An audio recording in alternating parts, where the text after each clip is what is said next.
Good morning mga kaibigan, no? Update natin dito sa Honda Beat, mga bossing, no? So ito na yung Honda Beat natin, no? So ang pinaka naging problema nito, kaya nag-loss compression, ito, no? Yung kanyang barbula sumingaw, may singaw sila, kaya nag-loss compression at tumigil yung motor. So ito, nasinta na natin to, no? Naayos na natin.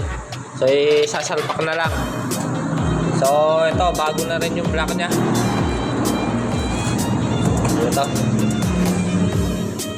Ito yung ilalagay natin, bagong piston. Yan, bagong piston ring. So may isa pandala dito si bossing, no? Ayan, bitepay din, 55mm, no? So yun na lang ilagay natin. Ito,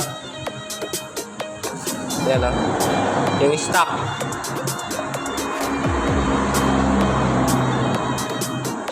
Yan na yung lalagay natin. So iniintay lang natin si bossing, no? Kasi pinabili ko siya ng ito,